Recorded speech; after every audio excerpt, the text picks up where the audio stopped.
삼성전자 잠정 합의안에 대한 노조의 찬반 투표 결과가 오늘 오전에 발표됩니다. 가결의 무게가 실리지만 통과가 되더라도 당분간 내부 잡음은 계속될 것으로 보이는데요. 회장의 대국민 사과를 부른 스타벅스의 마케팅 논란 파장과 오늘 증시 흐름까지 한 번에 짚어보겠습니다. 허준영 서강대 경제학과 교수, 김광삼 변호사와 함께하겠습니다. 어서 오십시오. 네, 안녕하세요. 네. 자, 먼저 삼성전자 잠정 합의안에 대한 전망부터 해보겠습니다. 가결 가능성이 높다고 하는데 만약 이대로 가결이 된다면 삼성전자의 노사 갈등 문제는 어느 정도 일단락된다 이렇게 봐도 되겠습니까? 근데 그렇게 되기 쉽지 않을 것 같아요. 일단 예. 뭐 협의가 되고 거기에 대해서 이제 단체 교섭해서 결과적으로 이제 합의가 돼서 합의가 됐잖아요.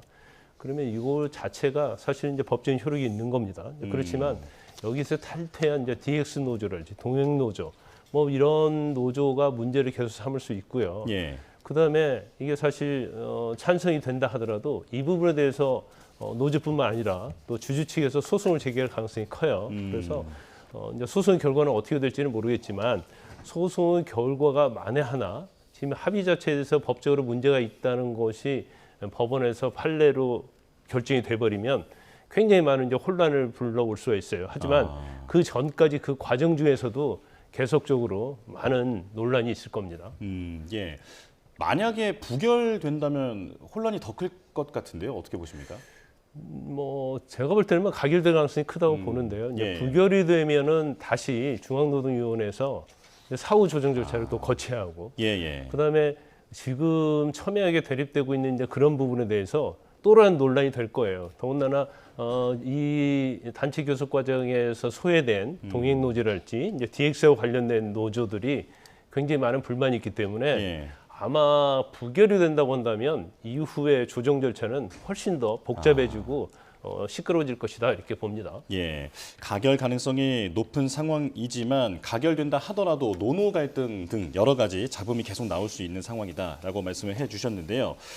삼성전자가 3년간 80조 규모의 성과급 그 지원을 위해서 자사주를 사들이겠다 했는데 지금 주주들이 반발하는 포인트 중에 하나인 것 같아요. 어떤 내용입니까? 네, 지금 그러니까 저희가 이 삼성전자의 영업이익 같은 경우는요, 사실 어디로부터 기업들이 다 그렇긴 합니다만 매출 총이익이라고 저희가 매출액이 있으면 거기서 원가가 있잖아요. 예. 이걸 빼고 나면 이제 매출 총이익이 나오고 여기서 저희가 인건비를 지급하게 됩니다. 그러니까 삼성전자 근로자들은 거기서 인건비를 받게 되는 거죠. 그리고 나서 계산된 게 영업이익인데요. 그럼 이제 이 영업이익이라는 걸 보수적으로 보면 어떤 거냐 하면 여기서 법인세 같은 거 내고 나머지 부분들에 대해서는 그동안 회사 경영상의 리스크를 지고 있었던 회사 측과 주주들이 나눠 가져야 되는 거, 근로자들과 나눠 가지는 과정을 거치게 되는데 그렇게 되면 요거는 주주총회에서 이 의결사항 아니냐라는 얘기입니다. 그러니까 주주총회를 통과하지 않고 영업이익이라는 것을 근로자들이 먼저 갖고 간다라는 개념이 과연 옳은 것이냐라는 얘기를 지금 주주들은 하고 있는 것 같고요. 어떻게 보면 그러면 결국 이제 영업이익을 어떻게 나눌 것이냐의 문제, 그리고 누가 먼저 가져갈 것이냐의 문제가 있는 것 같습니다. 예, 그 자사주를 원래는 삼성전자가 그 매입을 해서 그 소각을 해서 그러니까 이제 그 주식의 희소성이 올라가기 때문에 주가의 영향이 긍정적 영향이 전망된다 이렇게 이제 많이들 기대를 하고 있었는데 만약에 자사주를 이용해서 성과급을 지급한다면 자사주를 소각하지 않고 이제 보유하고 있게 되지 않겠느냐 이 부분도 지금 주주들이 반발하는 것 같거든요. 네, 맞습니다. 그러니까 요거는 타이밍상으로 두 가지 정도의 변곡점이 더 있어 보여요. 첫 번째는 뭐냐면 자사주를 매입하는 구간에서는 분명히 기존의 신주 발행이 아니고 자사주를 매입하는 거다 보니까 아무래도 주가가 좀 올라갈 가능성이 있다. 요거는 이제 주주들이 반발할 가능성, 그 주가 측면에서는 적습니다. 그런데 문제는 뭐냐면 자사주를 직원들에게 다시 나누어줬을 때 아까 지금 앵커께서 말씀하신 것처럼 자사주를 그 매입한 다음에 소각을 해버리면 이게 영구히 가치가 올라가 버리는 거잖아요. 시장에 예. 주식이 덜 풀리니까요. 그런데 이제 요걸 다시 직원들에게 나눠주면 직원들이 내년에 3분의 1 이거를 처분할 수 있고 순차적으로 이제 3년간 처분할 수 있단 말입니다. 그러면 이제 이 처분이 대량으로 나오게 되면 그때 되면 이제 주가가 다시 떨어질 가능성도 있을 것 같다. 그래서 주주들이 생각하는 전선은 제가 보기엔 한 두 가지 정도인 것 같아요. 아까 말씀드린 것처럼 영업이익을 누가 먼저 근로자들이 먼저 갖고 가는 것이 과연 옳은 것이냐의 문제도 하고 있고 또 하나는 이 자사주 같은 것들을 했을 때 나중에 주가 같은 것들에 있어서 과연 근로자들의 인센티브와 주주들의 인센티브 구조가 지금 합치하는 것이냐의 문제도 제기하는 것 같습니다. 그렇군요. 주주들의 그 반발이 이게 지금 법적 움직임으로 어떤 효력을 가질 수 있을 것이냐 이 부분도 궁금한데요. 그러니까 주주단체들은 성과급 지급이 업무상 배임으로 볼 수도 있다라는 내용이거든요. 어떻게 보십니까? 근데 이것도 틀린 이야기는 아닙니다. 그런데 지금 사실은 임금이라는 것은 근로에 대한 성과금이거든요. 예. 그래서 이걸 사실은 영업이익이라는 것은 이제 이익이거든요. 그러면 이익을 배당하는 것 자체는 임금에 대한 성과급이라고 볼 수 없다는 것이죠. 그렇기 때문에 이제 이익 자체는 이게 임금이 아니고 이익에 대한 배분이기 때문에 배당이익이라고 볼 수 있어요. 그러면 이익과 관련된 부분은 사실 이제 주주와 굉장히 밀접한 관련이 있는 것이고, 더군다나 주주 측에서 문제를 삼고 있는 것은 영업이익 자체에 대해서 이제 세전으로 예. 임금을 지급한다는 거죠. 성과급으로. 그러면 이것도 사실은 국세법상 원칙에 어긋나는 것이고 또 주주 충실 의무에 어긋난다 이렇게 주장을 하고 있는 거예요. 그래서 이게 만약에 가결이 되고 이걸 회사에서 이사회 결의를 하게 되고 이제 주주총회 결의까지 해야 하는 것인데, 이사회 결의를 하게 되면 이사회에서 찬성한 이사들에 대해서는 배임죄를 묻겠다. 이제 그게 이제 주주들의 생각인 것 같습니다. 주주 예. 대표들의. 그래서 이 부분 자체도 아마 이제 법적으로 갈 가능성이 크다 이렇게 보고요. 그러면 이게 과연 이제 배임죄가 되냐, 예. 되지 않느냐 이런 문제가 있어요. 그런데 이전에 이제 대법원 판례가 사실은 주주의 충실 의무에 위반하고 이러한 이익 자체를 사주가 개인적으로 활용한 경우에는 이제 배임죄라는 판례가 있습니다. 근데 지금 노사 삼성전자 같은 경우는 노사 협의한 것 자체가 어떤 오너의 개인의 이익을 위해서 이렇게 뭐 이익을 배분을 하면서 회사의 어떤 경제 상황을 침해하고 주주의 이익을 침해하는 것이 아니기 때문에 이건 일종의 이제 경영상 판단으로 봐야 한다. 이제 그런 또 주장이 있을 수가 있어요. 그래서 예. 이 부분은 이제 법적으로도 상당히 좀 논란이 될 수 있는 여지가 있다고 봅니다. 예. 다툼의 여지가 상당히 많이 있어 보이는 상황인데요. 자, 그런데 이번에 그 성과급이 또 재계에서도 많이 주목받는 게 영업이익의 N%를 성과급으로 지급한다라고 하는 게, 물론 삼성전자는 이번에 자사주로 지급을 하기는 했습니다만 어쨌든 이게 어떤 식으로든 제도화된 것 아닌가. 이게 세계적으로도 좀 드문 사례다라고 하더라고요. 어떻게 보고 계십니까? 그러니까 영업이익의 몇 퍼센트를 명문화하는 거는 조금 드문 사례는 맞는 것 같습니다. 그리고 다른 나라의 사례를 좀 보면 대표적인 게 뭐 인텔이나 아니면 삼성전자랑 SK하이닉스의 메모리 반도체 경쟁사인 미국의 마이크론 같은 회사들인데요. 이런 회사들은 초과이익 공유를, 그러니까 영업이익의 몇 퍼센트를 나눈다라는 개념보다는 매년 회사의 경영 목표를 세웁니다. 그리고 이 경영 목표를 얼마나 달성하는데 개인이 거기에 기여했는지를 산정하는 방식으로, 그러니까 두 가지죠. 첫 번째로는 세부적으로 굉장히 디테일한 기준을 두고 있고요. 그 기준이 굉장히 명확하다라는 특징을 갖고 있습니다. 예를 들어서 제가 말씀드린 회사의 경영 목표라는 건 단순히 영업이익을 어느 정도 달성을 회사가 했는지뿐만이 아니고 그 회사의 기술 개발 같은 것들이 어느 정도 이루어졌는지, 그리고 거기에 대해서 개인이 얼마나 기여했는지, 그리고 그 회사의 전략 과제. 예를 들어서 뭐 인텔 같은 회사들은 다음 세대 먹거리도 있을 거고 그 해에 조금 더 중점을 두어서 달성하고 싶은 목표도 있잖아요. 그런 거에 있어서 개인이 얼마나 기여했는지에 대한 것들을 100% 중에 일정 가중치를 두고 평가를 해서 거기에 맞춰 성과급을 지급하는데, 제가 생각하기에는 근원적으로는 이런 것 같습니다. 저희 그 앵커께서도 예를 들어서 YTN에 오실 때 네. 출퇴근하실 때 다 태그 찍으시잖아요. 네. 그럼 여기서 노동을 몇 시간 하셨는지는 시간이 잡히잖아요. 근데 결국은 또 하나 중요한 포인트인 노동의 질 같은 것은 저희가 모니터링하기가 굉장히 힘들다는 겁니다. 그럼 이거를 이제 성과급을 통해서 사후적으로 보상을 하거나 아니면 사전적으로 노동의 질을 높이는 것이 성과급을 받는 것과 합치하는 일이야라는 인센티브를 주는 거거든요. 그런 것들을 통해서 그런 것들을 위해서 좀 더 명확하고 세부적인 기준들을 두고 있다. 그러니까 이런 기준들이, 그리고 지금 저희가 논의하고 있는 삼성전자의 N% 영업이익 공유 같은 개념과는 약간 다른 개념이다라는 거고요. 또 하나 말씀드리고 싶은 부분은, 포인트가 미국은 사실은 고용과 해고가 굉장히 유연하지 않습니까? 우리나라 같은 경우는 사실 그런 부분들에 있어서 미국보다는 좀 더 경직적이기 때문에 이런 것들에 대해서도 사실 성과급으로 연동을 해버리게 되면, 한번 빌트인으로 들어가게 되면 그러면 이제 나중에 우리나라 기업들이 조금 더 가지는 비용상의 불이익 같은 것들이 있지 않나라는 얘기도 재계 쪽에서 나오고 있는 그런 상황입니다. 예. 근데 재계에서 지금 이런 고민이 현실화하고 있는 게 이름만 대면 알 수 있는 여러 대기업들에서도 지금 비슷한 갈등 양상이 나타나고 있지 않습니까? 어떻게 좀 전망을 하십니까? 저는 판도라의 상자가 열린 것 같다는 느낌은 듭니다. 어떤 거냐면 이제는 영업이익 같은 것들을 어떻게 나눌지 성과급에 대한 논의들이 아마 삼성전자를 시발점으로 아주 많은 기업들에서 지금 당장 카카오에서도 그런 얘기 비슷한 얘기 좀 다른 양상이긴 하지만 성과급에 연동해서 어느 정도의 영업이익을 나눠줄지에 대한 얘기들이 나오고 있고요. 네. 앞으로 나오는 임금 협상들이 일종의 삼성전자가 레퍼런스가 될 가능성 저는 좀 많다고 보고 있습니다. 예. 지금 그 동행 노조 있지 않습니까? 노노 갈등에 대해서 좀 짚어보려고 하는데요. 일단은 지금의 투표를 중단해달라라고 하는 가처분 신청을 내긴 했습니다만 투표가 그 전에 마무리될 게 확실시 되어 보이고요. 그렇다면 그 뒤에 동행 노조는 이 합의의 효력을 정지해달라라는 소송을 제기할 거다라고 하더라고요. 일단 어떻게 보십니까? 지난번에 임금단체 교섭권, 그러니까 초기업 노조에 대해서 임금단체 교섭권에 대해서 교섭에 대해서 이제 중지 가처분 신청을 했는데 그건 기각이 됐습니다. 예. 그런데 이번에 다시 지금 찬반 투표 과정이지 않습니까? 이제 뭐 끝나긴 했습니다. 결과만 기다려야 하는데 그래서 이거에 대해서 찬반 투표를 중지해달라고 가처분을 냈어요. 그런데 법원에서 29일 날 신문을 하기로 했어요. 근데 29일 날 신문을 하면 그때는 이미 찬반 투표 자체는 종결이 된 상태이기 때문에 가처분에 이익이 없죠. 예. 그래서 아마 제가 볼 때 이제 기각이 될 가능성이 크다 이렇게 보고요.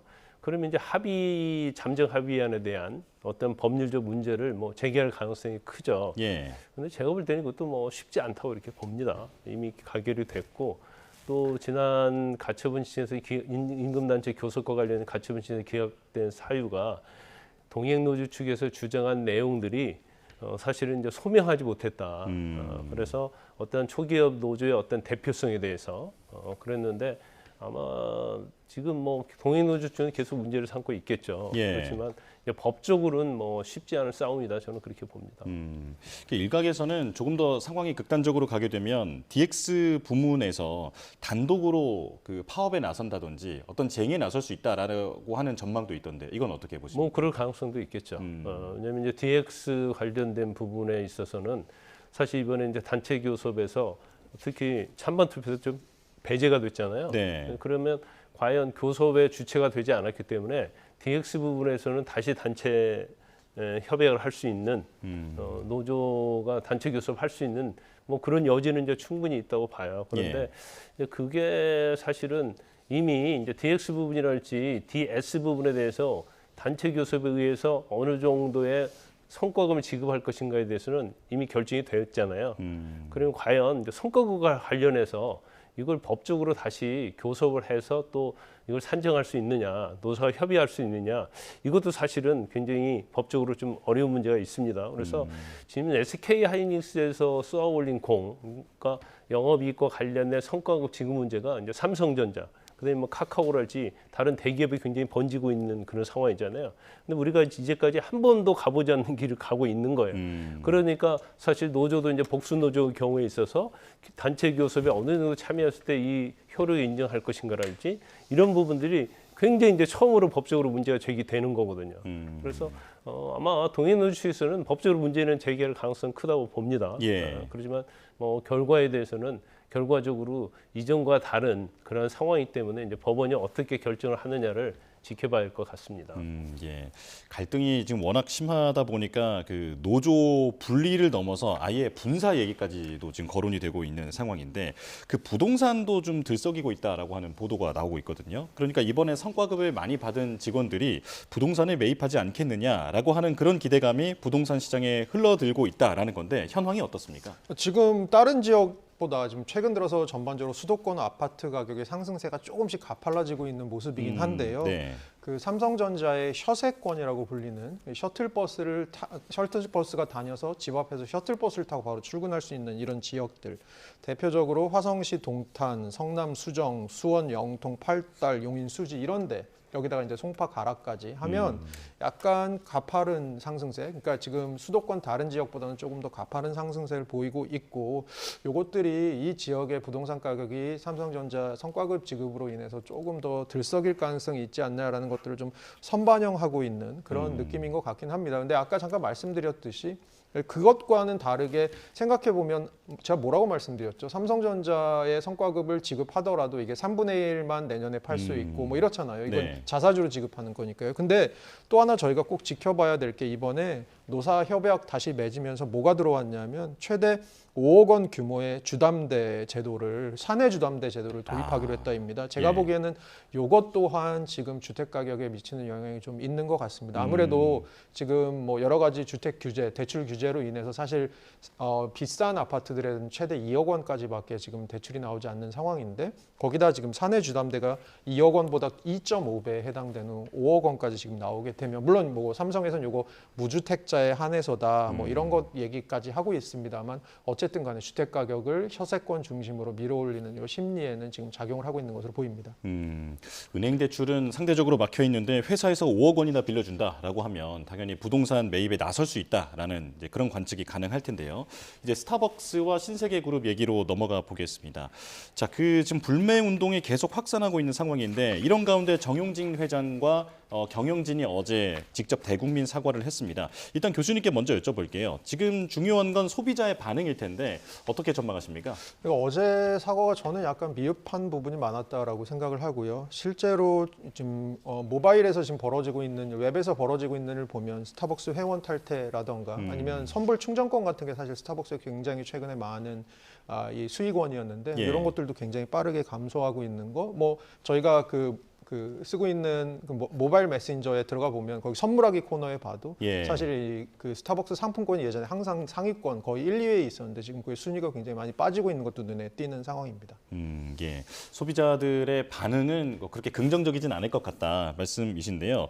지금 교수님께서 짚어주신 대로 스타벅스에 먼저 결제를 해놨던 그 금액들을 포인트라든지 이런 금액들을 환불해달라라고 하는 소비자들의 목소리가 이어지고 있습니다. 일단 스타벅스는 한시적으로는 그 전액 환불을 해주겠다라고 결정을 했는데 지금 이게 소비자가 이런 요구를 할 수 있는 법적인 근거는 되는 겁니까? 아니, 법적 근거는 되지 않죠. 일단 작년에 보니까 선불금 규모가 스타벅스 관련해서 4,275억 원이에요. 이거 엄청난 돈이죠.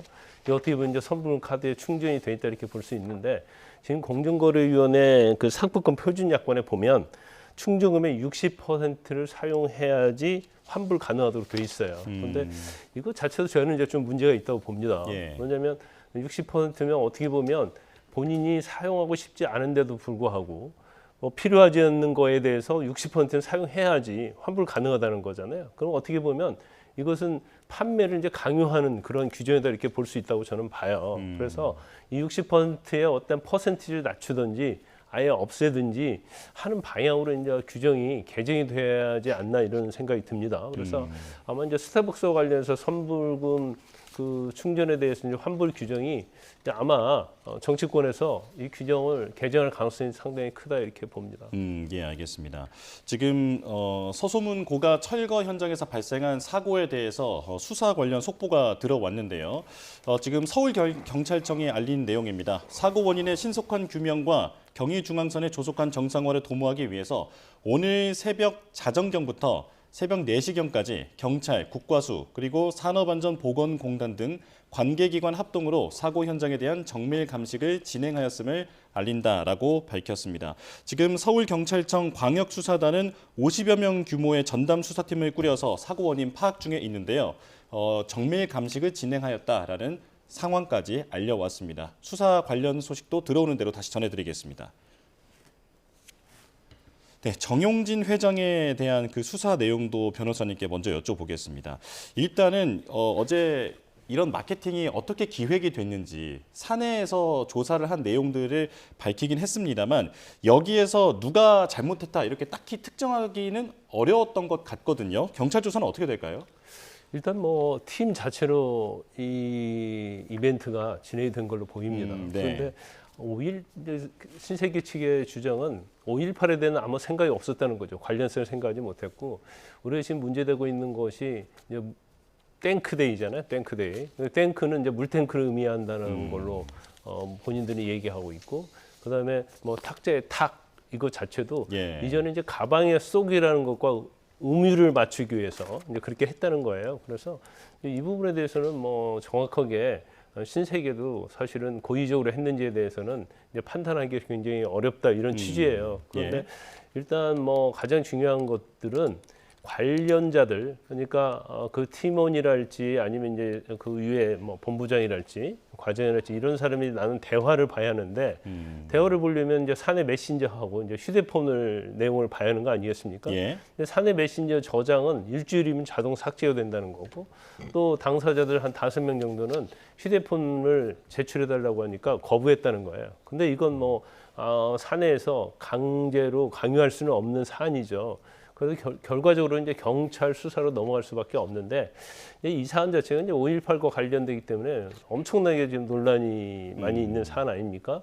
그런데 이제 엄격하게 이제 법적으로 따져 보면 어떤 명예훼손이랄지 모욕에 있어서는 고의성이 있어야 돼요. 고의성. 그러니까 의도적으로 5.18을 뭐 훼손하기 위해서 5.18 민주화 운동을 훼손하기 위해서 유가족에게 뭐 상처를 주기 위해서 했느냐 이 고의성이 입증이 돼야 하고 이제 두 번째는 이제 고의성이 설사 입증된다 하더라도 명예훼손의 대상이 누구냐 이제 특정이 돼야 하는데 사실 스타벅스에서 한 저런 이벤트 행위를 전체적으로 보면 뭐 고의성 뭐 인정될 수도 있겠죠. 예. 의도적으로 했다고 한다면 그런데 특정성이 되지 않아요. 그러니까 뭐 유족이면 유족 아니면 뭐 단체면 단체 이런 것들이 특정이 되지 않기 때문에 법적으로는 사실 이제 수사를 한다 하더라도 뭐 기소 의견으로 경찰이 송치할 가능성은 뭐 별로 없다고 보고요. 더군다나 이제 정윤주 회장과 관련된 부분은 이제 그룹 회장이잖아요. 예. 근데 저것은 이제 팀 단위, 더군다나 이제 계열사에서 이루어진 행위 때문에 정윤주 회장까지 뭐 처벌할 수 있는 여지는 뭐 거의 없다. 저는 그렇게 봅니다. 예. 법적 책임을 묻기는 난관이 많아 보인다라는 말씀이셨고요. 자, 지금 9시가 넘어서 우리 증시가 개장했습니다. 2% 넘게 오르면서 코스피가 지금 상승 출발하고 있는 상황인데요. 현장으로 바로 가보겠습니다. 자, 코스피가 8,000P를 어제 안착했는데 오늘은 2%대 상승 출발하면서 현재 8,237포인트를 지나가고 있습니다. 반면 코스닥은 하락 출발하고 있는 상황인데요. 오늘 아침 시장 에너지가 심상치 않습니다. 간밤 뉴욕 증시에서 마이크론의 주가가 무려 19%나 상승하면서 시총 1조 달러를 돌파했는데요. 글로벌 메모리 3위 기업인 마이크론의 가치 재평가가 이만큼 이뤄졌으니 삼성전자와 SK하이닉스는 어떻게 움직일 것인가 투자자들의 기대가 많은 상황입니다. 자, 지금 코스피 5% 넘게 오르고 있습니다. 8,450포인트까지 단숨에 치고 올라왔습니다. 특히 오늘은 2배 레버리지 ETF 상품까지 출시되는데요. 삼성전자, SK하이닉스의 주가 탄력을 더할 수 있다는 분석이 나오는데 변동성은 커질 수 있으니 개인 투자자들은 주의가 필요하다라는 지적도 나오고 있습니다. 지금 상황 다시 한번 전해드리겠습니다. 코스피 현재 4.5% 넘게 상승해서 8,413포인트를 지나가고 있는 상황입니다. 반면 코스닥은 1%가량 하락하면서 1,160포인트를 지나가고 있고요. 지금부터 나오는 숫자들은 모두 사상 최고치라고 보면 되겠습니다. 현재 8,420포인트를 지나가고 있는 상황입니다. 원달러 환율도 잠깐 보겠습니다. 연일 1,500원을 넘고 있는데 종전 기대감이 커지고 있고 그리고 달러 약세도 있기 때문에 상방 압력은 제한적이다라는 평가가 나오는데요. 오늘은 2.4원 오른 1,506원에 개장해서 현재도 1,506원대를 유지하고 있습니다. 자, 증시 상황 관련해서 교수님께 잠깐 여쭤보겠습니다. 오늘 2배 ETF 출시, 그러니까 삼성전자와 SK하이닉스의 변동성을 2배로 추종하는 상품이 출시가 된 거잖아요. 하지만 변동성이 크기 때문에 개인 투자자들의 주의가 필요하다라는 경고도 계속 나오는데 어떤 내용인지 좀 자세히 설명해 주실까요? 그러니까 이제 우리나라 투자자들이 미국 시장으로 많이 갔던 이유 중에 하나가 개별 종목에다가 저렇게 ETF를 걸 수 있다라는 점이었고 거기다 이제 2~3배 ETF를 걸 수 있다는 점이었는데요. 이번에 이제 삼성전자랑 SK하이닉스 그게 이제 들어온 거고요. 예. 이렇게 됐을 때는 아무래도 이제 최근 들어서 장이 워낙 또 그 반도체 중심으로 좋다 보니까 여기에 이제 2배 플러스 2배로 걸 수 있는 매력 뭐 이런 것 때문에 들어가실 수 있을 것 같아요. 근데 문제는 저희 보통 복리 효과라고 하죠. 이게 빠질 때는 이게 그러니까 저 삼성전자 주가가 빠졌다가 다시 올라오는 구간에서는 원래 주가가 회복이 되더라도 중간에 복리로 계산해 보면 오히려 수익률은 마이너스가 날 수 있는 부분이 있거든요. 그런 측면에서는 사실은 첫째 개인 투자자들의 그 굉장히 주의가 필요할 것 같고요. 그래서 이 상품 같은 경우는 아마 들어가시기 전에 미리 교육을 좀 받으셔야 되는 것으로 알고 있습니다. 거기다가 전반적으로 이 삼성전자나 SK하이닉스가 너무 크다 보니까 변동성 주가 자체 변동성을 키울 수 있을 것 같습니다. 네, 알겠습니다. 여기까지 말씀 듣겠습니다. 허준영 서강대 경제학과 교수 김광선 변호사와 함께했습니다. 고맙습니다.